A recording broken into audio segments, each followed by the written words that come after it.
Hola, buenas tardes y bienvenidos a todos los socios de Cofarte que hoy nos acompañan en esta formación online organizada por GSK y Grupo Vida Farma.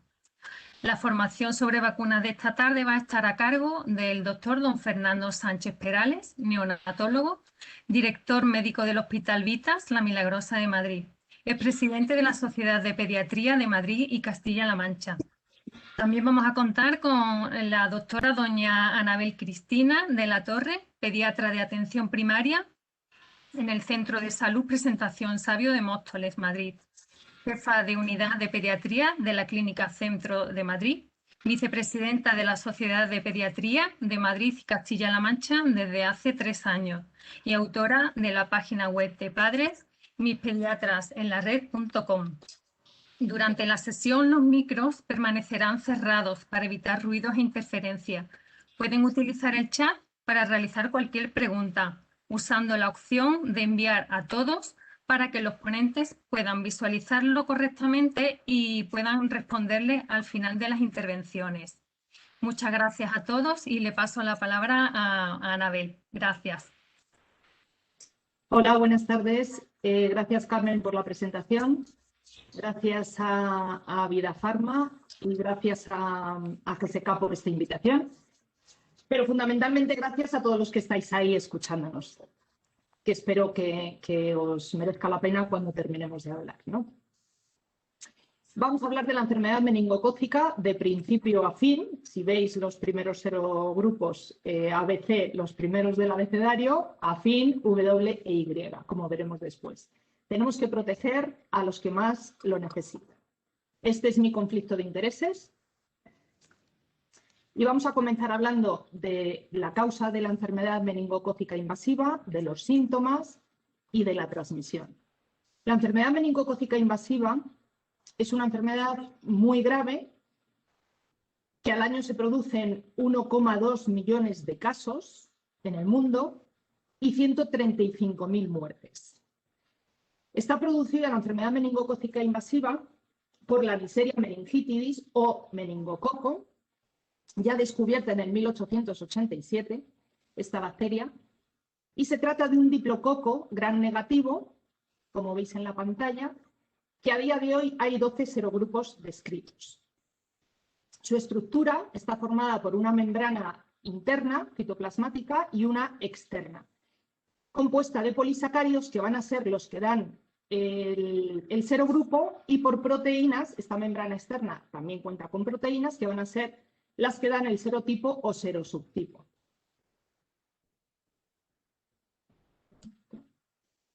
Y no me deja ver a mí. Ahora. De estos 12 serogrupos, los que nos importan a los humanos por ser patógenos son 6, que son el A, el W, el B, el C, el Y y el X. ¿Cuál es el problema de esta enfermedad? Que es de muy difícil diagnóstico, con una evolución muy rápida y con una mortalidad y morbilidad elevadas. Los síntomas típicos son meningitis y o sepsis. Meningitis ocurre hasta en un 50% de los casos, sepsis entre un 5 y un 20% de los casos y con menor incidencia ambas. Lo que os decía antes, es de muy difícil diagnóstico. ¿Por qué? Porque en las primeras 6-8 horas los pacientes se presentan en la consulta con síntomas que vemos todos los días, como dolor de cabeza, fiebre, vómitos, diarrea, un cuadro catarral, es decir, síntomas que no nos hacen pensar para nada en esta enfermedad.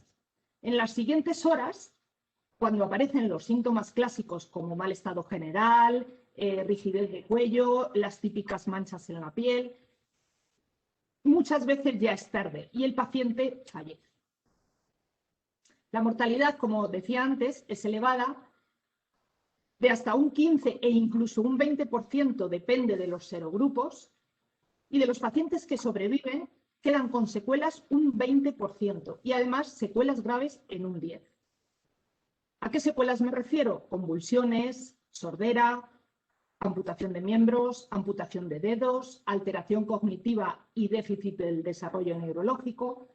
Por lo tanto, los pacientes que sobreviven producen una angustia psicológica a las familias inmensa por tener un niño que de repente en poquitas horas se queda con un déficit neurológico importante. El meningococo es una bacteria que está muy preparada para permanecer en la nasofaringe del humano. Ese es su reservorio. Las tasas de colonización varían entre un 5 y hasta un 30%. Nosotros, la población general, entre un 5 y 10% somos portadores en nuestra nasofaringe del meningococo. ¿Quién alcanza una tasa elevada de portador? Los adolescentes y adultos jóvenes. Aunque el pico mayor de la incidencia de esta enfermedad, como veremos después, es en menores de 5 años, la colonización es máxima en ellos, siendo el pico a los 19 años con un 24%.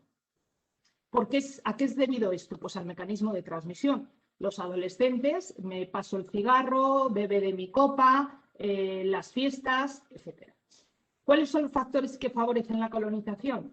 Pues el contacto directo con secreciones respiratorias, yo toso o estornudo y si soy portadora, con mis gotas respiratorias sale el meningococo y se lo paso a la persona que tengo al lado, o bien un daño en el epitelio respiratorio, ya sea por tabaco, ya sea por un ambiente muy seco, ya sea por infecciones respiratorias. De hecho, en época de la gripe vemos que aumenta la incidencia de esta enfermedad. Y también la convivencia estrecha con poblaciones con un tanto por ciento muy elevado de portadores asintomáticos. Ya en espacios muy cerrados, como por ejemplo en cuarteles, se eleva la tasa de portador hasta el 30%, incluso hay estudios que dicen del 50 y el 60%. La colonización suele ser, menos mal, por cepas no patógenas. Yo soy portador, si durante semanas o meses no desarrollo la enfermedad, se aclara el meningococo. Pero si la colonización es por cepas patógenas, se puede generar la enfermedad. ¿Qué es lo que a día de hoy hace que el meningococo se esté quietecito o produzca enfermedad? No se sabe. El mecanismo exacto no se sabe. Esta diapositiva me gusta mucho porque es muy visual. Fijaros, los adolescentes, lo que os he dicho, la tasa máxima de transmisión ocurre en los adolescentes. Son los causantes de transmitir la enfermedad tanto a personas mayores como a lactantes y niños pequeños. Vale, ya hemos visto un poco de lo que va la enfermedad, pero ¿cuál es la situación actual en el mundo y en España? Va a depender de la zona geográfica, de la edad del paciente y de que esté vacunado o no esté vacunado. Esta diapositiva de la Organización Mundial de la Salud del 2018, no penséis que es que no he querido actualizarla, sino que la Organización Mundial de la Salud, hasta que actualiza, tarda. Si veis, el serogrupo predominante es el B en el mundo entero. ¿Qué ocurre en Europa? El 62% de enfermedad meningocócica invasiva ocurre, o sea, tiene lugar por el serogrupo B. Si vemos en esta gráfica por temporadas, bueno, hago un inciso para aclarar por si alguien no lo sabe, las temporadas no van desde el 1 de enero de cada año hasta el 31 de diciembre, sino desde la semana 41 de un año hasta la semana 40 del año siguiente. Ambas semanas son de octubre, por eso hablamos de temporada 2010-11, 11-12, etc. Si os dais cuenta, el color azul, la parte de la barrita azul, es el serogrupo B. Y en todas estas temporadas es el más prevalente. Otra cosa a destacar es la barrita verde. En las temporadas 2013-14, 14-15 prácticamente no existe. Y mirar lo que ocurre en las siguientes temporadas, cómo va aumentando. Algunos habréis preguntado por qué en estas dos últimas temporadas hay este descenso de la enfermedad en general. ¿A qué lo podemos atribuir? Como muchos estaréis pensando, al confinamiento por la COVID-19. Entonces, pero ya no solo la enfermedad meningocócica invasiva, sino todas las enfermedades transmisibles han disminuido. Si lo vemos por grupos de edad, el serogrupo B, la tasa mayor la tienen los menores de un año, con una tasa de 5,85 por 100.000 habitantes. Seguida de la franja etaria de 1 a 4 años, con una tasa de 1,80. Si nos vamos a la última temporada completa, 2019-2020, y vemos por edades, el serogrupo B sigue siendo el predominante en prácticamente todas las edades. El meningococo W está aumentando en menores de 1 año, en adolescentes y en adultos. Y la mayor tasa de meningococo B, como hemos visto antes, es en menores de 1 año. Esta gráfica es, actualizada de hoy por la mañana. Lo que ocurre desde que ha empezado la temporada última, semana 41 del año 2020 a la semana 8 de este año, que corresponde a febrero. Dos cosas a destacar. El serogrupo B sigue siendo el más prevalente, seguido del serogrupo W. Y hablando de la COVID, ¿cómo ha impactado la COVID en las coberturas vacunales? Pues mal, de forma muy negativa. Tenemos datos de Valencia y tenemos datos de Andalucía. En el resto de las comunidades ha pasado exactamente igual, ¿no? Pero aquí tenemos los datos de estas comunidades. La primera dosis de la vacuna Bexsero, de la vacuna de meningococo B, se ha reducido en un 35,3% en marzo del año pasado comparado con marzo del año anterior. Y en abril se ha reducido en un 68,4% en la Comunidad Valenciana. En Andalucía, las dos dosis se han reducido, vuelvo a repetir, marzo del año pasado comparado con marzo del año anterior, del 2019, en un 39,2%. Hemos visto la mortalidad de esta enfermedad, pero por suerte contamos con vacunas para ella. Las vacunas del serogrupo B son dos, Bexsero y Trumemba. Trumemba se puede poner a partir de los 10 años, separada al menos 6 meses, las dos dosis que se ponen. Y Bexsero desde los 2 meses. El problema de esta vacuna, del desarrollo de esta vacuna, se ha tenido que hacer de distinta manera a como están hechas todas las vacunas de bacterias capsuladas, que son polisacáridas conjugadas, es decir, hechas con los polisacáridos de su cápsula. Pues bien, en el meningococo B, los polisacáridos de su cápsula presentan cierto parecido con una sustancia, el ácido siálico, que está en el tejido cerebral fetal. Por lo tanto, si se desarrollase la vacuna de esta manera, podía producir reacciones autoinmunes a la persona que se le administrase. Entonces, ¿qué se ha hecho? Se ha desarrollado la vacuna mediante vacunología inversa, que os resumo rápidamente en lo que consiste. A través de ordenador se ha secuenciado el genoma entero del meningococo B y se ha visto qué secuencias codificaban para qué proteínas que fueran eficaces, que fueran bactericidas y que estuvieran en la mayor parte de las cepas de los meningococos B que producen enfermedad.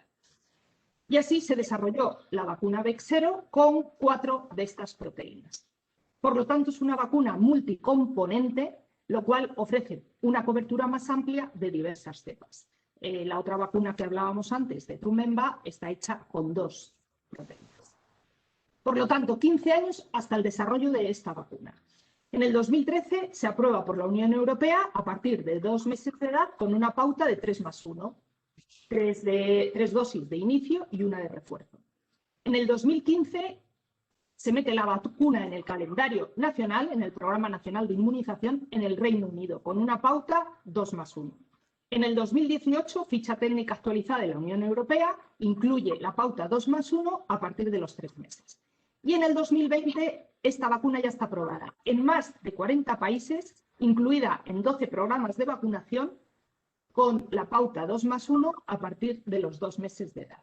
Por lo tanto, resumiendo las dosis, en menores de 2 años la pauta es 2 dosis de inicio más 1 de refuerzo, y a partir de los 2 años solamente 2 dosis. ¿Se puede coadministrar Bexsero con el resto de las vacunas del calendario? Sí, incluida la que está fuera del calendario, tetravalente MEM-B. La respuesta inmunitaria a las vacunas habituales no se ve afectada por coadministrarla con Bexsero. Conservación. ¿Cómo conservamos la vacuna? La vacuna tiene una validez de 3 años, hay que conservarla en nevera para que esté entre 2 y 8 grados y no congelar, y mantenerla en su embalaje original para protegerla de la luz. Muchas veces los pacientes vienen a la consulta para ponerles la vacuna con los cuadraditos estos fríos de los frigos para mantener el frío, ¿no? Bueno, pues que sepáis que hasta 25 grados la vacuna resiste 48 horas fuera del frigorífico. Entonces, no es necesario que vengan con la vacuna en un frigorífico o con hielo para mantener el frío. Y visto que ya hay vacunas para esta enfermedad, ¿qué datos hay en vida real? ¿Es eficaz? ¿No es eficaz? ¿Tiene impacto? Pues ahora lo vamos a ver. Como os he dicho antes, está aprobada en 42 países, incluida en 9 programas nacionales y en 3 regionales, que son todos esos. Entonces, vamos a hablar de los más punteros.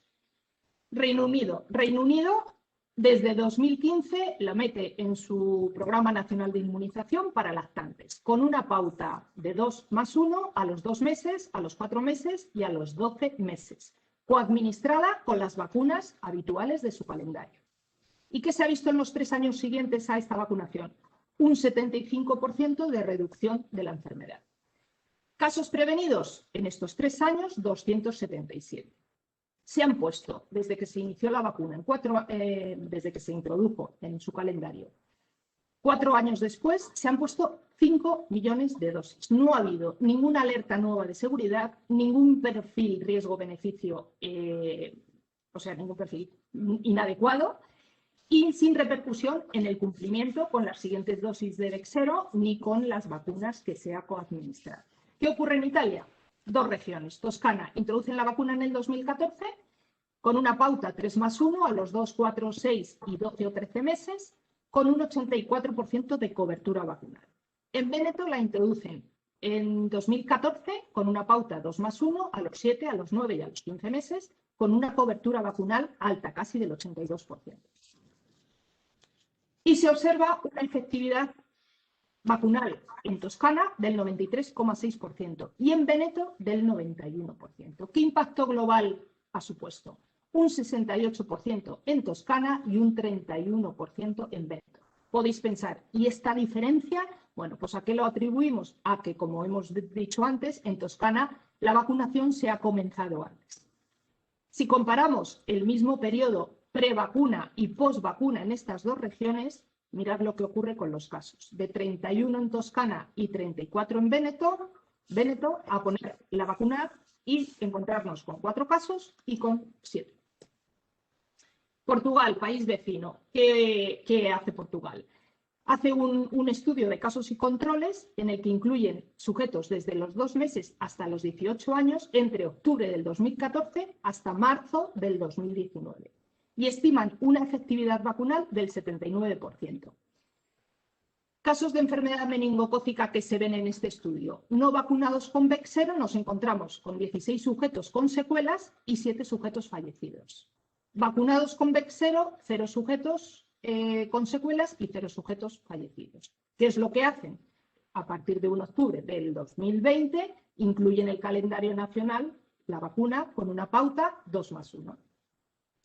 Canadá observa entre 2006 y 2013 en una zona de Quebec que hay aumento de casos de meningococo B por encima de 5 veces a lo que ven en otras regiones similares, ¿no?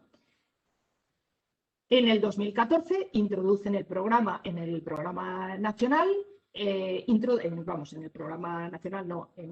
esa zona, introducen la vacuna y el 83% de 59.500 personas entre los 2 meses y los 20 años de edad reciben al menos una dosis de Bexsero. Fijaros lo que ocurre, la gráfica habla por sí sola, ¿no? Prevacunación, esta es la incidencia en los años 2006 a 2014 en esa zona de Quebec, y tras la vacunación es esto lo que ocurre. 96% de reducción de incidencia, 79% de efectividad vacunal y 86% de impacto global. Esto os lo pongo para que veáis los números en grande, en resumen de lo que os he dicho. Canadá, 86% reducción de enfermedad. Reino Unido, 75% de impacto de vacuna. Las 2 regiones de Italia, más del 90% de efectividad. Portugal, 79% de efectividad de la vacuna. Y en el sur de Australia hacen la mayor cohorte de adolescentes del mundo, entre 16 y 19 años, les vacunan entre el 2017 y el 2018, es decir, en muy poquito tiempo. 237 escuelas, 34.489 estudiantes que reciben el 97,7% de ellos las 2 dosis de Bexsero. Y ven una reducción del 71%. Prevacuna, 12 casos, postvacuna, 0 casos. Por lo tanto, en el sur de Australia meten la vacuna para proteger a lactantes, niños, adolescentes y adultos jóvenes. ¿Y qué pasa con el resto de serogrupos? A, C, W e Y, pues también tenemos vacunas. Estas ya están hechas y desarrolladas como las vacunas que conocemos polisacáridas conjugadas y hay 2 vacunas, Menveo y Nimenrix. Estos son los datos de la última temporada completa. Quiero resaltar solo 2 cositas. En la temporada última, 19-20. Serogrupo W. La mayor incidencia en menores de 1 año. Serogrupo Y. Fijaros que vimos, si os acordáis, en una de las gráficas, cómo en esta temporada disminuían los casos de enfermedad meningocócica invasiva de forma general y, sin embargo, el serogrupo Y en los niños entre 15 y 19 años no solo no disminuye, sino que aumenta. Datos en vida real. Menveo, indicado a partir de 2 años, con una dosis única, aprobada en más de 64 países, y es la única vacuna con datos en vida real aprobada frente a esos serogrupos por la EMA y por la FDA. Programa de vacunación en Corea del Sur. ¿Qué es lo que hacen? Comparan el número de pacientes que entraron en las Fuerzas Armadas durante el periodo prevacunación del 2008 al 2012 y el periodo de posvacunación de 2013 a 2017. Y observan un 88% de efectividad con una sola dosis. 0 casos, 0 muertes y 0 reacciones. ¿Y qué ocurre con la aportación nasofaringea? ¿Sirven de algo las vacunas? ¿Reduce la aportación o no? Datos de Polonia, datos de Reino Unido. La aportación de estos serogrupos se reduce 8 veces con Menveo. Un estudio con 302 pacientes no vacunados y 257 vacunados con Menveo con una dosis. Y fijaros la reducción. Reino Unido, la aportación de estos serogrupos se reduce un 36,2% con Menveo. Y ya se observa desde los 2 meses desde que se comienza la vacunación. Este estudio se hizo con estudiantes universitarios. Menveo es la única vacuna aprobada en Europa que se puede coadministrar con las vacunas del viajero hepatitis A, B, fiebre amarilla, etc. También con Bexsero y también las vacunas del calendario de adolescentes, del papiloma humano y del TDAP. La conservación, exactamente igual que Bexsero. 3 años de validez, conservarla en nevera y con el embalaje original. Y lo mismo que os decía también de lo del frío, puede estar horas fuera del frigo y no pasa nada, hasta una temperatura de 25-26 grados. 4 mensajes clave para que os llevéis a casa. La enfermedad meningocócica invasiva es una enfermedad grave y de rápida evolución. En España, el serogrupo B es el más prevalente, tanto en lactantes como en niños como en adolescentes. Bexsero es la única vacuna con datos de efectividad, impacto y seguridad frente al meningococo B en diferentes entornos y edades. Y a partir de los 2 años, recordar que podemos vacunar con Menveo con una sola dosis frente a los serogrupos ACWY porque el riesgo 0 no existe. Por lo tanto, después de esta charla, que espero no haberos aburrido mucho, creo que a nadie nos puede quedar la duda de si es una vacuna segura, si son vacunas seguras, si se toleran bien, porque creo que a la vista están los datos, ¿no? No debemos obligar, yo siempre lo digo, no hay que obligar a poner vacunas a nadie. Podemos recomendar si queremos o no queremos, pero lo que sí tenemos que hacer es informar. Que nunca conozcamos a un paciente que ha padecido la enfermedad o que ha fallecido y que no supiera que nadie le hubiese informado de que existían estas vacunas. Muchas gracias.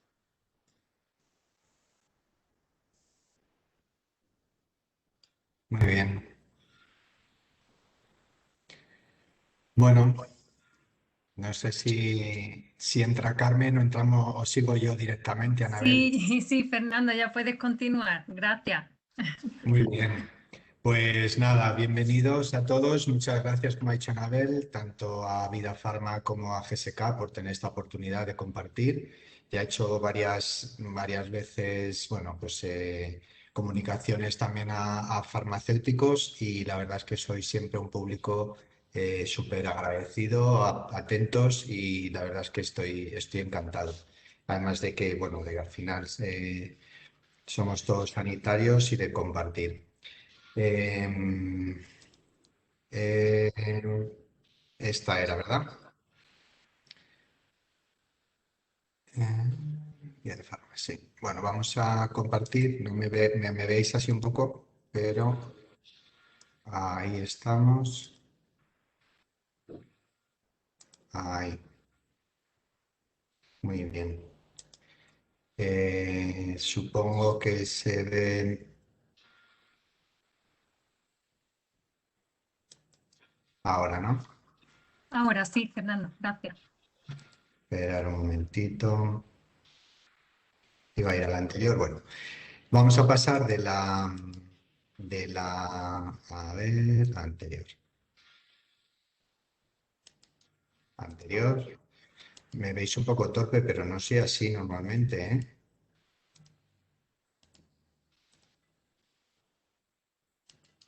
A ver, ya llego. Ahí. Muy bien. Bueno, como conflicto de intereses, pues un poco como Anabel, colabora habitualmente tanto con el laboratorio GSK como en esta ponencia, como con otros laboratorios, Pfizer, MSD, etcétera. Y además, bueno, soy también presidente de la Sociedad de Pediatría de Madrid, como Anabel, que es la vicepresidenta. Que pues bueno, siempre tenemos contacto. Nuestro principal conflicto de intereses es la salud de los niños y por lo tanto somos absolutamente pro vacunas. Eso sí que es un conflicto de interés. Bueno, pues vamos a pasar de lo que nos ha dejado Anabel, de una enfermedad pues muy grave, muy importante, a otra que es quizá menos grave, pero que es tan ampliamente, tenemos tantos números de casos que al final una cosa compensa a la otra, menos gravedad, pero ampliamente distribuida. ¿Y por qué lo sabemos? Pues que el rotavirus a nivel mundial, antes de la vacunación, llegaba a producir 453.000 muertes en menores de 5 años. Estamos hablando en todo el mundo, ¿vale? Antes de la vacunación, el rotavirus solo producía más muertes que la malaria, el sarampión y el VIH juntos. Y 2 millones de hospitalizaciones eran producidas por el rotavirus. También estamos hablando en el mundo. A ver, que me quito esto. ¿De acuerdo? Por lo tanto, estamos que antes de la vacunación y en todo el mundo, el rotavirus, la verdad es que produce una carga de enfermedad bastante elevada. ¿Vale? ¿Qué es lo que pasa con el rotavirus? Pues que además la gastroenteritis por rotavirus, la mayor gravedad y el mayor número de complicaciones, mayor capacidad de producir deshidratación o necesidad de ser hospitalizado, se va a producir en niños menores de 2 años, tanto en países industrializados como en vías de desarrollo. ¿Qué pasa? Que el rotavirus lo seguimos cogiendo a lo largo del resto de la vida. Lo que pasa que es que a medida que vamos teniendo infecciones por rotavirus, esas infecciones son cada vez más leves y nos van a producir, pues bueno, pues unos cuantos vómitos, unas cuantas diarreas, pero no nos van a producir, no van a ser tan devastadoras como pueden ser con la primera o con la segunda infección. Es decir, estamos hablando de menores de 2 años y que han tenido, y que es la primera o la segunda infección, cuando vamos a tener mucha probabilidad de que eso produzca una deshidratación y que sea necesario hospitalizarle, ¿vale? En el resto de la vida, pues como decía, seguimos cogiendo rotavirus a lo largo de la vida, pero bueno, pues te produce un poquito de diarrea o incluso en los niños un poquito más de diarrea, unos cuantos vómitos, lo pasas regularcillo, pero en breve pues te recuperas, comes y se te pasa, ¿eh? El problema lo tenemos, como digo, en los niños pequeños. ¿Qué nos vamos a encontrar? Pues eso. En los países en vías de desarrollo, pues claro, estamos hablando de muertes, por eso hablábamos de que en conjunto tenía más muertes que la malaria, que el VIH, porque es que en países no desarrollados, con un sistema sanitario que no está desarrollado, una deshidratación en un niño, en un lactante pequeño, puede llegarles a producir la muerte. Afortunadamente en nuestro medio, pues sería muy raro que el niño llegara a producir la muerte. Enseguida consultamos, enseguida vamos al pediatra de atención primaria, llegamos al hospital y no, pues bueno, nos llega a producir muchas complicaciones o hay que ingresarlo, pero rara vez vamos a estar hablando de muerte, ¿vale? Pero bueno, pues se produce muchísima incomodidad, muchísimo susto, pérdidas de días de trabajo, etcétera, ¿vale? ¿Qué le pasa al rotavirus? Como siempre explicamos a los papás, no es que sean todas las gastroenteritis, no es una vacuna contra las gastroenteritis, es por las es una vacuna frente a la gastroenteritis por rotavirus. ¿Qué es lo qué características tiene? Pues es la que se caracteriza por su mayor gravedad, como estamos hablando, la que provoca un mayor número de deposiciones, vómitos y fiebres más altas, y además que supone una mayor duración de la diarrea y los niños van a sufrir como consecuencia mayor riesgo de deshidratación y necesidad de hospitalización. Es decir, estamos intentando, cuando hablamos de la vacuna del rotavirus, decirle, no son todas las gastroenteritis, pero sí son las más frecuentes y las que con mayor gravedad le van a producir en deshidratación o necesidad de ser hospitalizados. Viniéndonos ya a España, lo que hablábamos antes, en el mundo vamos a tener una serie de características en los países desarrollados como el nuestro, pues vamos a tener, pero no olvidemos que también tenemos que tener una perspectiva social y es que 2 de cada 3 padres van a necesitar ausentarse del trabajo una media de 4 días por el rotavirus, con un impacto psicosocial que tiene pues, entonces entre los padres, donde dejó al niño, añadido a su carga de trabajo y por lo tanto un efecto negativo en la calidad de vida. Pero es que además también consume muchos recursos hospitalarios. Estamos hablando de que es una enfermedad menos grave de la que nos ha hablado Anabel, del meningococo, pero claro, son tan numerosos, son tantos los casos que hemos al final, que los recursos hospitalarios y los recursos sanitarios que consumen van a ser elevadísimos. ¿Vale? Pues como ponemos aquí, estamos hablando de 20 casos por cada 1000 en niños menores de 3 años, van a ser urgencias atendidas en atención primaria, o sea, de rotavirus, y estamos hablando que hasta 480 de cada 100.000 niños menores de 5 años van a producir hospitalización por gastroenteritis por rotavirus. En la siguiente diapositiva, ¿qué vamos a ver? Pues que ya es, desde, como sabéis, desde hace varios años tenemos las vacunas frente al rotavirus. Y esto ya es un estudio aquí en España, lo que estamos hablando de que, como sabéis, las vacunas por rotavirus no están incluidas en los calendarios vacunales y es una vacuna de recomendación o vacuna no financiada de las que les decimos a los padres. Desde 2007 a 2016, en el que las coberturas aumentaron de un 0 hasta prácticamente la mitad, hacia un 49% de los niños, a pesar de no estar incluida en los calendarios, pues los padres hacen el esfuerzo de comprar la vacuna y de ponérsela.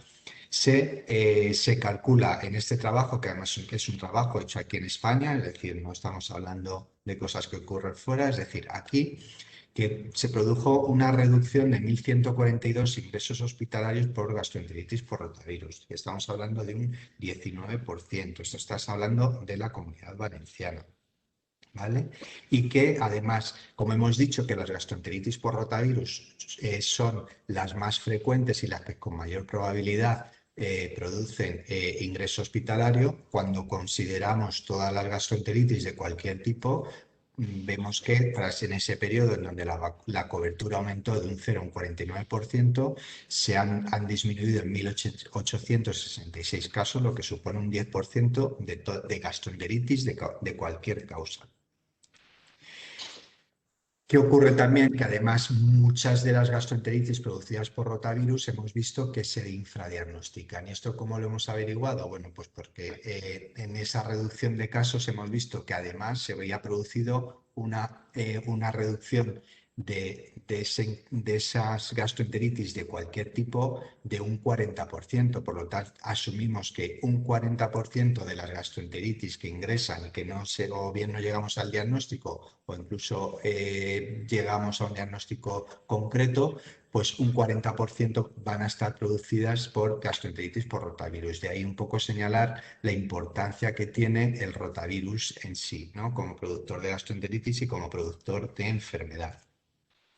Si de todo ese periodo nos centramos solo en el último año analizado en el estudio, que es de 2015 a 2016, en el que la cobertura vacunal era el 50%, es decir, en el otro periodo lo que estamos viendo es que se fue aumentando la cobertura hasta llegar a un 49%, con lo cual en todo ese periodo, pues claro, el impacto no va a ser tanto como si nos centramos solo en ese año en que la cobertura ya fue del 50%. Ahí, como habéis visto, hemos pasado de un 19% a un 35,6%, es decir, disminuyeron muchísimo los ingresos hospitalarios de gastroenteritis por rotavirus, con solo un 50% de cobertura vacunal. Y 19% cuando hablamos, casi un 20% cuando hablamos en general de ingresos hospitalarios por gastroenteritis, pues un 20% menos con solo un 50% de cobertura vacunal. O sea que imaginaros si estuviera dentro del calendario financiado. Por lo tanto, aquí vemos un poco la comparación. Si el 100% de los niños hubiera sido vacunado, hubiéramos podido evitar 4.920 ingresos hospitalarios de gastroenteritis por rotavirus, es decir, se hubieran reducido en un 86% prácticamente. Y en general, hablando de vacunas, hablando de gastroenteritis por rotavirus, hubiéramos podido evitarse hasta el 50% de todos los ingresos, lo cual no es moco de pavo, insisto, aunque yo tengo mi bichito rotavirus distinto del de Anabel, el meningococo, creo que el impacto y el número de casos que vemos lo hace importante. ¿Cómo se transmite el rotavirus? Pues el rotavirus se transmite muy fácilmente, es altamente contagioso porque se transmite a través de fomites y los objetos contaminados que utilizan los niños, tanto en las secreciones, con las manitas, etc. Por lo tanto, también en los hospitales es una causa muy frecuente de infección nosocomial porque se pasan de unos a otros. Era muy frecuente que el niño ingresara por una bronquiolitis y al final se pillaba el rotavirus, ¿vale? O al revés, ¿no?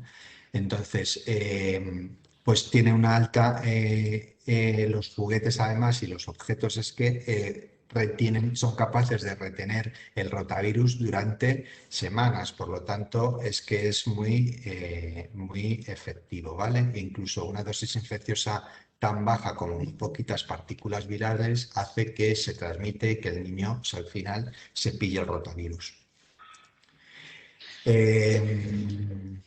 Y aquí veis un poco, pues bueno, estas cifras que a veces nos gusta un poquito hablar y que son muy llamativas en un solo gramo de caca, es que estamos hablando de unas cosas, pero bueno, así somos los pediatras, nos gusta hablar de cacas, de vómitos y de mocos. Entonces, pues en un solo gramo de heces ya veis la cantidad de partículas infecciosas que puede haber. Bueno, ahora vemos un poco la epidemiología, lo que un poco os he introducido antes, ¿no? O sea que las infecciones más graves van a ser la primera y la segunda, sobre todo. A lo largo de la vida vamos a tener infecciones por rotavirus. Esta gráfica seguro que la habéis visto 20 veces, cada vez que hablamos de rotavirus, pues bueno, nos gusta mucho, porque aquí veis que a la edad de 2 años hay un porcentaje, prácticamente casi todos los niños van a haber tenido al menos una infección por rotavirus.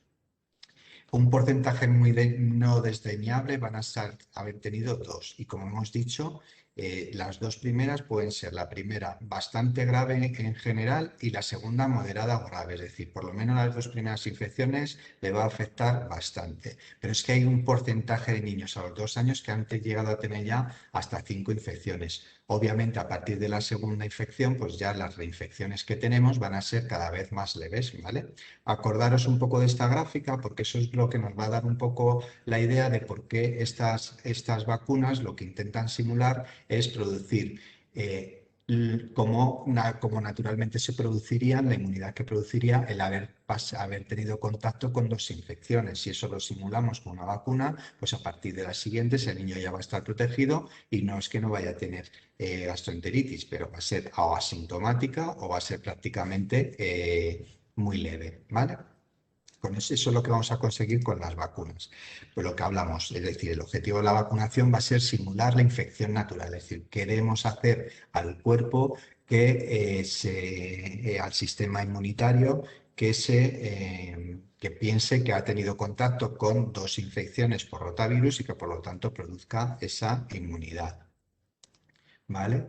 Y es lo que vamos a hacer. Lo que nos pide la OMS además es que, oiga, señores de los laboratorios, señores de GSK, háganme usted una vacuna que me simule esas dos primeras infecciones, que son las que van a producir gravedad en el niño por rotavirus, de manera que evite muertes en el tercer mundo y evite todas esas hospitalizaciones que hemos ido hablando antes en un país desarrollado como el nuestro y con datos actualizados que tenemos. Es decir, esto es lo que queremos conseguir, ¿vale? De manera que al final voy a tener a los niños que si efectivamente se van a coger infecciones por rotavirus, pero ya si se la cogen, pues van a ser leves y por lo tanto me van a evitar, me van a hacer la misma función que la inmunidad natural, ¿vale?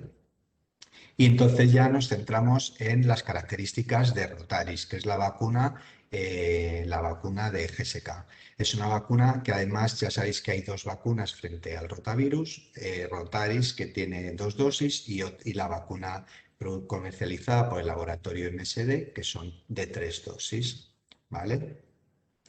¿Qué ventajas tiene? Bueno, pues la ventaja de 2 dosis es que vamos a tener una protección temprana.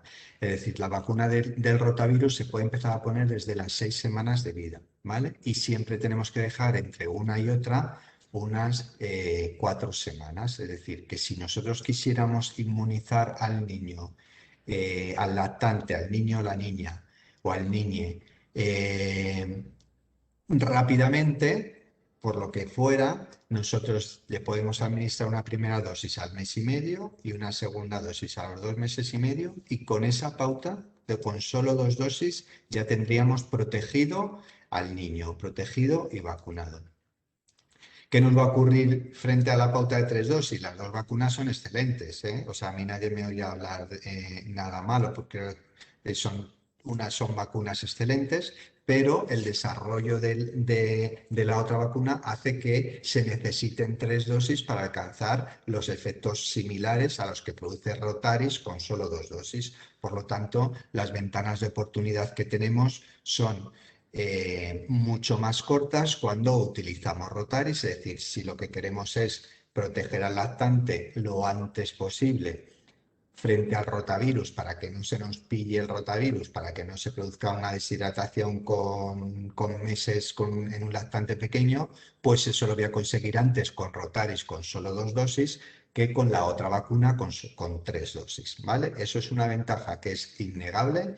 Las dos son vacunas súper seguras, las dos son vacunas súper eficaces y que por las dos son vacunas que evitan la enfermedad grave por rotavirus. Ventajas, que con 2 dosis vamos a vacunar al niño muchísimo antes y nos lo quitamos de en medio. Fuera, vamos a pensar en el meningococo de Anabel, no voy a pensar más en el rotavirus, ¿vale? ¿Qué diferencias nos vamos a encontrar en la vida real en una pauta de 2 dosis o una de 3 dosis? Pues tenemos muchas diferencias. Por ejemplo, pues voy a poner el caso de México, como digo, y luego veremos también, está puesta en 100 y pico países. Ahora lo tengo ahí en la diapositiva, dentro del calendario, ¿vale? En México ocurrió una cosa, decidieron iniciar la vacunación sistemática en calendario con Rotaris y durante un tiempo, en el 2012, cambiaron a Rotatec. Las diferencias encontradas fueron las que veis ahí. ¿Qué pasa con lo que hablábamos, ¿no? Tanto en el cumplimiento mayor? Pues obviamente el cumplimiento de la pauta vacunal completa va a ser mucho mayor cuantas menos dosis tengas que poner, ¿vale? Si solo tuviéramos que poner una dosis, pues obviamente pues sería un cumplimiento muchísimo mayor. Con Rotaris, ¿cuál era el cumplimiento? En el 2010 del 93,7% frente al 71,1% de la temporada en la que decidieron cambiar a la otra vacuna, la vacuna de 3 dosis. ¿Qué pasó también si la tasa de cumplimiento es mayor? ¿Qué pasa también? O la tasa de cumplimiento es menor, al revés, ¿qué va a ocurrir? Pues que la cobertura vacunal se va a ver resentida. Es decir, que si con una pauta de 2 dosis vamos a tener una cobertura vacunal del 75%, con una pauta de 3 dosis veis que disminuyó al 61%. Eso hizo que México se volviera a replantear la vacuna y posteriormente volvieran otra vez a la pauta a la vacuna de 2 dosis a Rotarix, ¿vale? Rotarix además confiere una amplia protección. Son 2 vacunas fabricadas de distinto tipo y ahora la verdad es que no es el momento de hablar un poquito de las diferencias. Lo que hace Rotarix es una vacuna viva atenuada de un meningococo, estoy obsesionado, de un rotavirus que al estar atenuado no va a producir infección y contiene 2 proteínas, las que nos van a producir los genotipos, que lo que hace es que, aunque a pesar de que sea una vacuna monovalente, es decir, que solo tiene 2 proteínas, solo un tipo de rotavirus es el que produce, hay tanta reactividad cruzada que a medida que van saliendo o que van aumentando o que hay un genotipo más prevalente, se ha comprobado que a medida que eso, Rotarix protege frente a cualquier genotipo emergente. Es decir, que actualmente está en ficha técnica el estudio específico frente a estos 9 genotipos, porque a medida que algún país notifica que ha habido pues, mayor incremento de uno o de otro, pues Rotarix incluye sus estudios frente a ese genotipo y se va viendo que a medida que va apareciendo uno nuevo, sigue manteniendo esa protección. Por lo tanto, tienen ficha técnica amplia protección frente a 9 genotipos. Eso no significa que sean exclusivos los 9 genotipos, insisto, sino que lo que ocurre es que va a ser una protección universal independientemente del genotipo que esté aumentando, ¿vale? ¿Y qué experiencia tenemos en vida real? Pues desde su lanzamiento, pues estamos poniendo ahí el ejemplo de México, se han distribuido más de 600 millones de dosis a nivel mundial. Es decir, aquí sí que si hablamos de seguridad, ahora que está tan de moda hablar de ese tipo de casos, pues bueno, de ese tipo de cosas, pues bueno, 600 millones de dosis pues ya nos da un amplio nivel de seguridad. Lo que os decía, más del 83% de los países incluyen Rotarix en su calendario de inmunización. Aquí estáis viendo cómo en color rojo son los países en donde tienen incluido Rotarix como pauta de vacunación. En Estados Unidos vacunan con las 2, dependiendo de los estados. Lo mismo que pasa en algunos países de Europa y en algunos en concreto vacunan solamente con Rotatec, pues desde Suecia o tal, o algunos incluso países de África. Pero ya veis que en general más del 83% de los países la pauta que eligen, pues probablemente por lo que os decía antes, por la facilidad. También una de las causas, ¿cuál es la que pensáis que vosotros que sois farmacéuticos que puede ser? Bueno, pues es que al disminuir el número de dosis, menos problemas de distribución, menos problemas de cumplimiento, menos problemas de conservación, menos problemas de pérdida, de que se te caiga o que se te estropee una dosis. Por lo tanto, ¿qué dicen los países y cuando tienen que comprar vacunas? Oiga, pues voy a utilizar la pauta de 2 dosis porque lo voy a cubrir antes y porque me evito ese tipo de complicaciones, de que no pueda tal, falta de suministros, etcétera, etcétera. Por lo tanto, es que al final simplemente tengo 2 vacunas buenas, 2 vacunas seguras, pues me voy a lo más práctico, que es que vacuno, protejo antes y evito el aumentar ese número de dosis de niños de visitas y de oportunidades para vacunar o de pérdida de dosis, ¿vale? Pues eso, 81 países utilizan Rotarix en sus calendarios vacunales y 74 de manera exclusiva. Como siempre, pues tenemos mucha envidia del Reino Unido, tanto con el meningococo como con el rotavirus, porque el Reino Unido también la tiene puesta en su calendario y por lo tanto desde el julio de 2013 se vacuna a los lactantes con una pauta, con Rotarix, que tiene una pauta de 2 dosis como venimos hablando, ¿vale?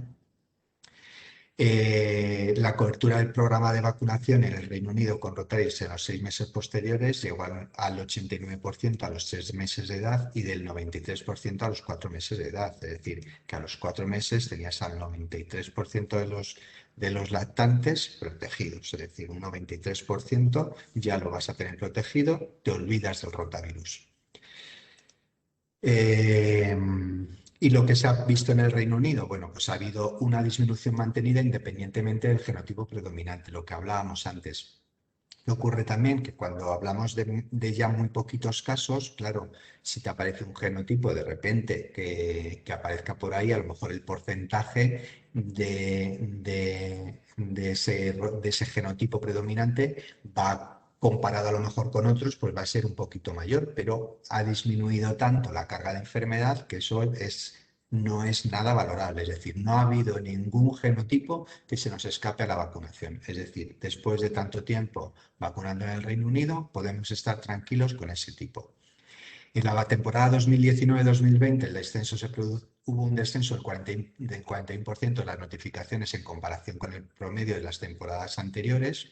No hubo incremento de casos, no hubo genotipos que escapen a la vacuna, como vengo diciendo. Hubo una disminución de la hospitalización por gastroenteritis los últimos 5 años y hubo una reducción de la pérdida de asistencia a guarderías o de las visitas a atención primaria. A mí esta gráfica es que me apasiona, porque es que vemos desde el 2011 al 2012, que son las temporadas previas a la vacunación, que son estas que estamos viendo aquí, en color azul, azul turquesa, y yo ya me pierdo en los colores, vemos que ya directamente en la siguiente temporada vais viendo cómo la reducción es espectacular, es decir, vais viendo cómo en la siguiente temporada, que es esta azul, la disminución va a ser abundante.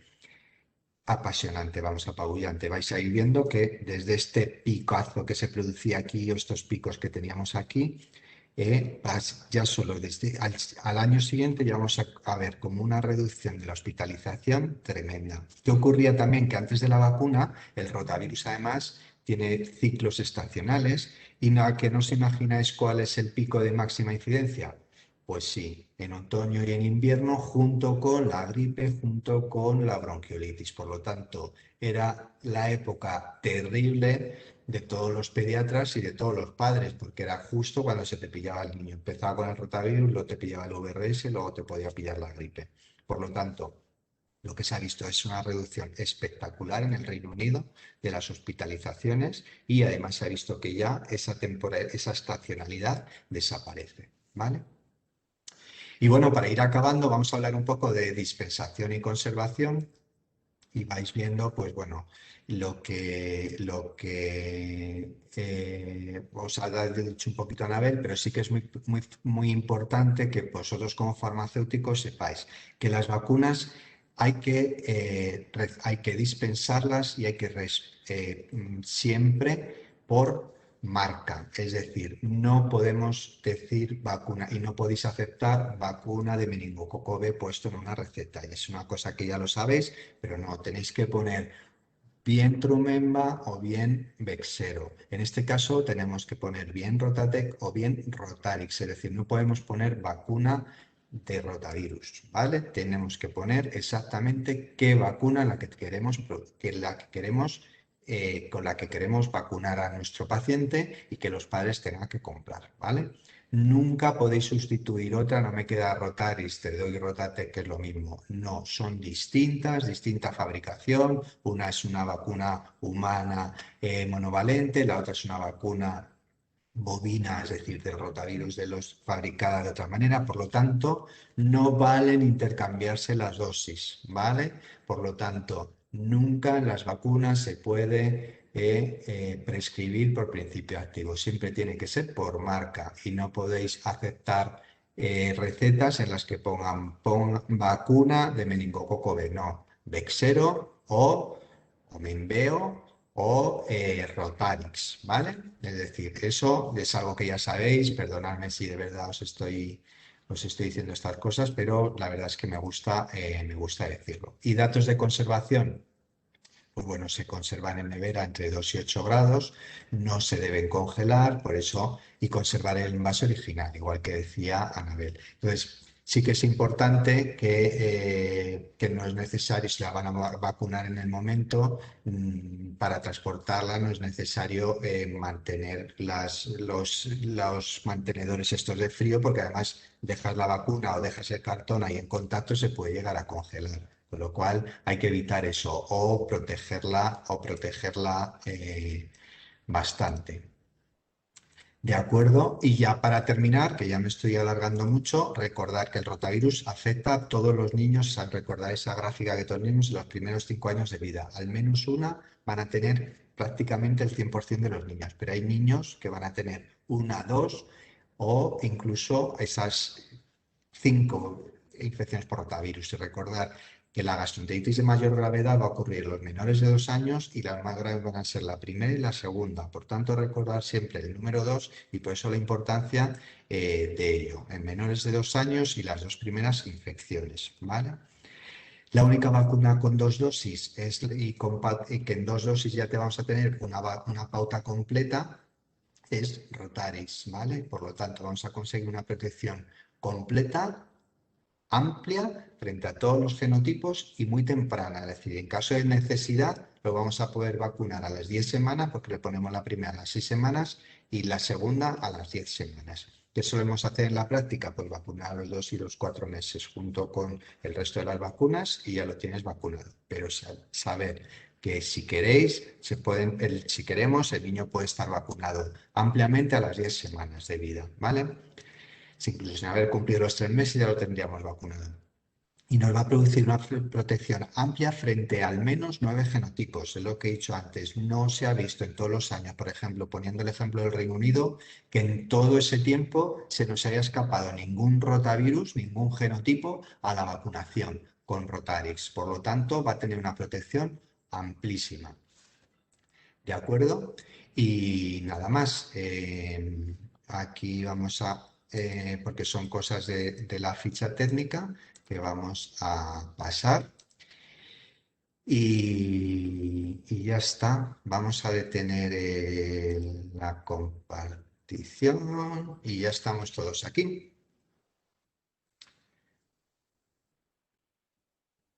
Anabel.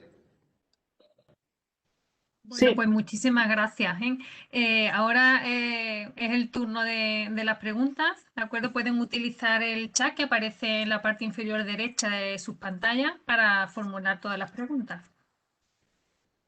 Vale, yo ahí sí, para que la gente se anime, voy a romper el hielo y voy a preguntarle a mi compañera y amiga Anabel. ¿Estás dispuesta? Ujú. Sí, bueno. ¿Qué haces? Cuando hablabas antes de la información a los padres, eh, ¿qué le haces? ¿Informas a todos desde el principio o antes de que esperas a que ellos te pregunten? No, no espero que ellos me pregunten, no tengo tanta paciencia, porque además hay algunos que no preguntan, con lo cual no. Yo aprovecho las revisiones, los controles del niño sano para contarlo. Nosotros en mi centro te lo tenemos distribuido, rotavirus se encarga la enfermera, que es la primera que hace la revisión, el primer control del niño, y yo al mes cuento las vacunas del meningococo. A todos. Y además yo creo que es muy importante, vamos, debemos hacerlo. Yo escribo en la historia, informo de las vacunas de fuera de calendario. Mm, Y Muy luego, bien. cuando ya son más mayores o son pacientes que no les has tenido tú desde que nacen, sino que aparecen después, no espero a que haya una revisión. Si voy bien de tiempo, hay días que no, pero si voy a la hora o de sobra, sí que miro si la tienen puesta o no, y si no la tienen puesta, a todos se la digo. Claro, eso es muy importante porque hay muchos que vienen a lo mejor con el recién nacido y resulta que tiene un hermanito de 5 años que en su momento no le puso Bexero, que no se nos olvide que a veces los propios padres te lo preguntan, dice, y al mayor no se las puse en su momento, pero la verdad es que ahora ya se las podría poner, por supuesto, es que siempre se va a beneficiar, entonces es muy importante lo que tú estás diciendo. Pues no sé si quieres preguntarme tú a mí algo, aunque ya te lo sabes todo. Sí, una pregunta que siempre te dice la enfermera. Acaba de vomitar o de regurgitar el niño con la vacuna de rotavirus. ¿Qué le digo a los padres? ¿Que compren otra? No. Lo que se ha visto es que una vez que lo que hablábamos antes, habéis visto de la alta infectosidad del rotavirus, es decir, pues la propia vacuna va a ocurrir lo mismo. En el momento en que el rotavirus ha tenido en contacto con las mucosas, se asume y los estudios dicen que no es necesario repetir esa dosis y que la protección va a ser igual. Otra cosa es que antes de administrárselo se te caiga todo o que se te caiga la vacuna al suelo. Entonces, en ese caso, obviamente sí que habría que reponer. Pero en el caso de que el niño ya haya tenido contacto con las mucosas y la haya regurgitado, no sería necesario repetir la dosis. ¿Vale? Porque se asume que la cantidad de rotavirus que ponemos es lo suficiente y va a quedar lo suficiente como para que esa efectividad sea prácticamente igual. ¿Vale? Pero era algo que ya sabíamos. Pues yo te sigo preguntando, que también son cosas que ya sabemos un poco, pero ¿has tenido recientemente algún caso de enfermedad meningocócica invasiva? Y Recientemente de los últimos meses, no, pero en noviembre del 19. 2019 o 18. Sí, un bebé con enfermedad meningocócica invasiva tipo B y falleció. Y por supuesto, te cambió tu forma de informar. Pues hasta entonces informaba en las revisiones del niño sano, pero bien es cierto que a partir de ese caso, que el pobre no se pudo vacunar porque no le dio tiempo, lo que te decía antes, aprovecho cualquier momento para, para recordarlo o para decirlo por primera vez si no se lo sabe. Pues Nadie se anima, ¿eh? nadie se anima, así que O les bueno, hemos aburrido mucho o ha quedado muy clarito. se han quedado dormidos, yo creo, porque les hemos aburrido. Bueno, la verdad es que tu exposición ha sido súper clara. Entonces, bueno, a mí como me gustan tanto las vacunas, me gusta tanto el meningococo, pues si quieres después te sigo haciendo preguntas. Eh, mm, ¿Qué pegas nos suelen poner los padres? Venga, lo hablo así en general, pero nos ocurren un poco a todos. ¿Qué pegas nos suelen poner los padres contra, por ejemplo, frente al vexero? Pues a veces, como Bexero intentamos que se pongan desde pequeñines, pues a veces el dinero, porque la leche es los pañales, y ya si son gemelos no te quiero ni contar, ¿no? Y los pinchazos, Mm. que se lleven en el mismo acto 3, 4 pinchazos, pues la verdad es que nosotros lo que pasa es que Bexero, aunque se puede poner a los 2 meses, como ya hemos visto, y como hace Reino Unido y como hacen en otros países, junto con las del calendario, en nuestro centro a día de hoy seguimos poniendo entre medias. A Bien los es tres cierto que lo meses. decimos, que se puede poner a partir de los 2 meses y que se puede coadministrar, pero la ponemos a los 3 y a los 5. Mira, muy bien. Ahí, mira, tenemos una pregunta de Carmen. Hola, Carmen. Carmen, a ver, es que la arruga, ¿no? Nuestro papel como farmacéuticos, ¿cuál debe ser? Pues contesto yo si quieres, Anabel. Vuestro papel como farmacéuticos es estar alineados con, al final, lo que decía antes, todos somos sanitarios. Vosotros tenéis un papel fundamental. Yo creo que la farmacia comunitaria tenéis un contacto muy cercano con los padres. Los padres confían mucho en vosotros. Sí que es cierto que los padres confían mucho en el pediatra, pero vosotros tenéis un papel fundamental en reforzar esas ideas.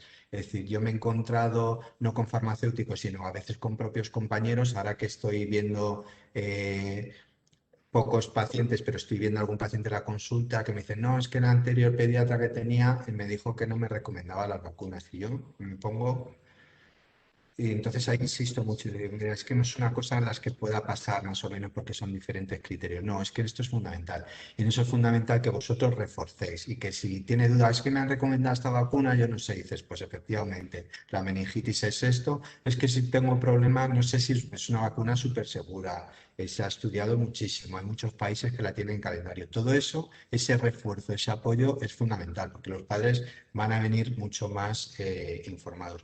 Y luego sí que es cierto que, bueno, pues lo que estáis haciendo ya cada vez más, estáis súper informados en todos los medicamentos, pero sobre todo en las vacunas, conocéis la diferencia entre una y otra, porque una se tiene que poner, una va con 2 dosis y otra con 3 dosis, la diferencia entre una y otra, etcétera. Por lo tanto, yo creo eh,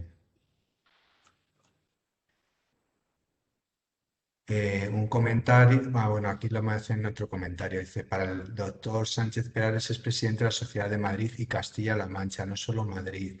En Castilla-La Mancha somos menos, pero también existimos. Un abrazo. Pues sí, no sé en qué momento lo hemos dicho. Yo creo que cuando me ha presentado, a lo mejor lo he dicho yo, la Sociedad de Pediatría de Madrid, pero bueno, Madrid y Castilla-La Mancha. Sí que es cierto que son menos, pero efectivamente existe. Sí que, bueno, pues a lo mejor se me ha escapado. La verdad es que no he sido consciente o a la hora de la presentación. Pero bueno, Sociedad de Pediatría de Madrid y Castilla-La Mancha. Así que sabemos si tú debes ser entonces un pediatra.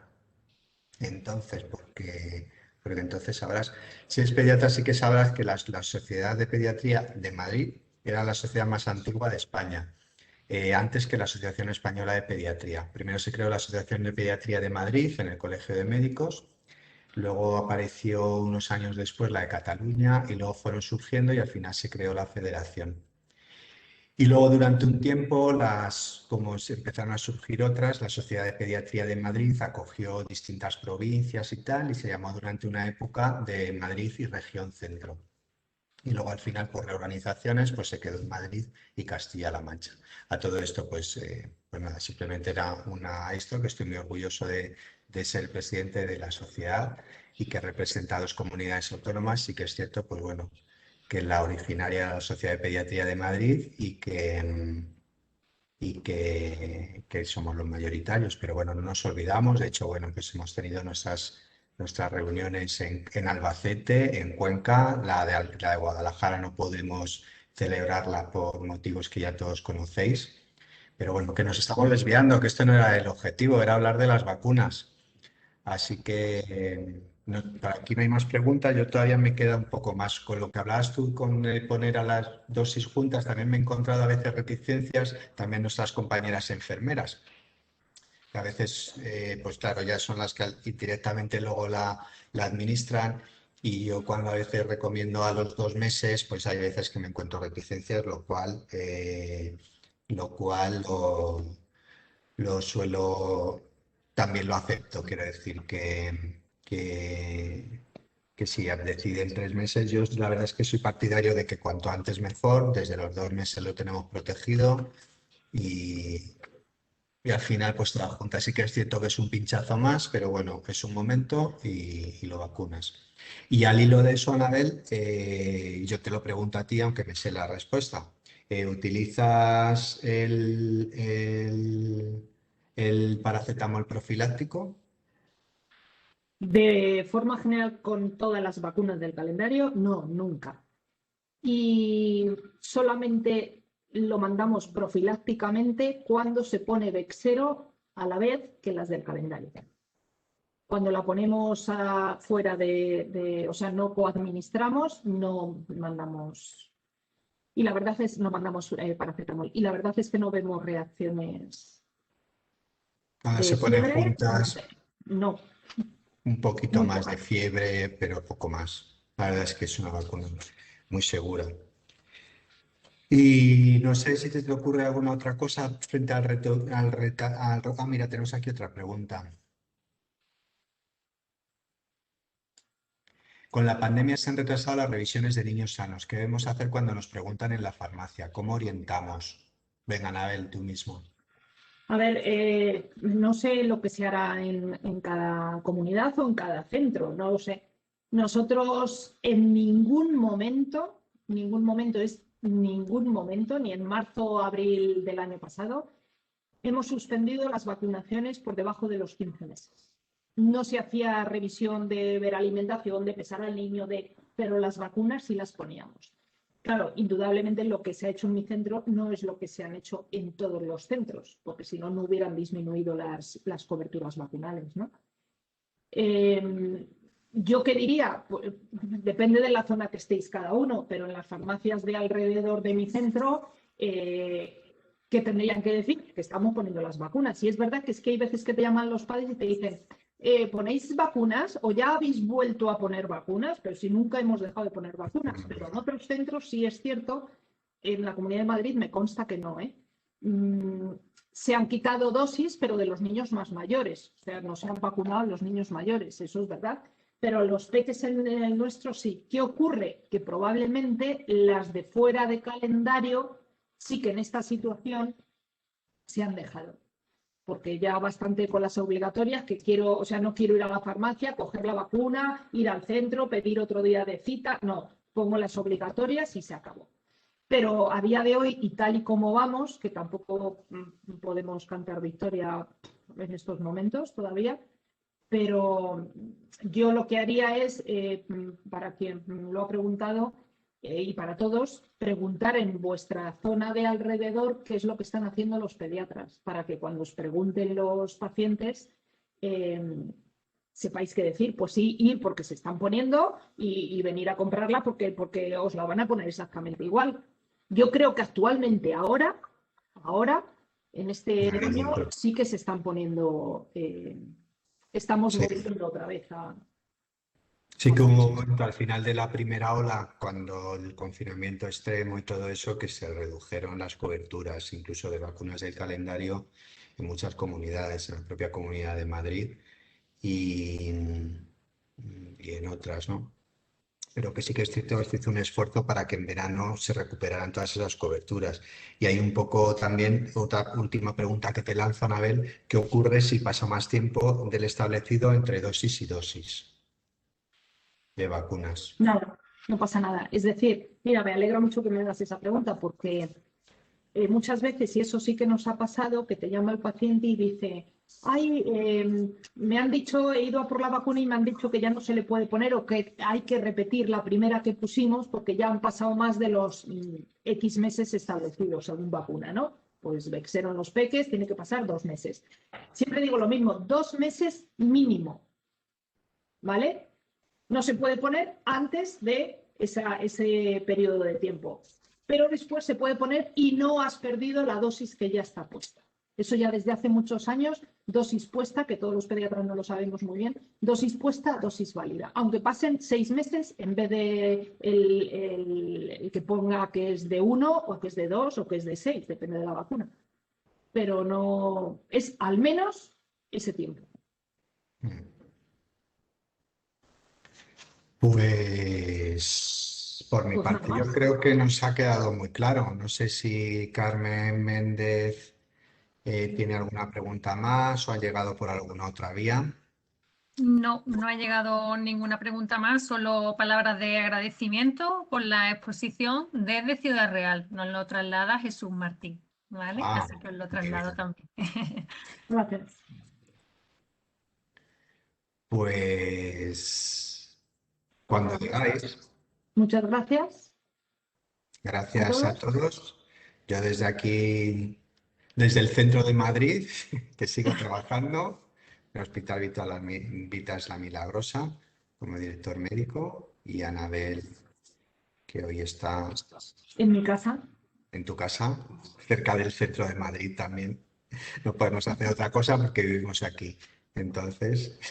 Enhorabuena y muchas gracias por parte de los participantes que me lo estaban comunicando, que estaban muy atentos a las presentaciones. Muy bien, enhorabuena a los dos. Gracias. Pues hasta la próxima. Gracias a vosotros. Hasta dentro de poco. Muchas gracias a todos. Encantado. Muchas gracias. Muy bien. Adiós. Adiós.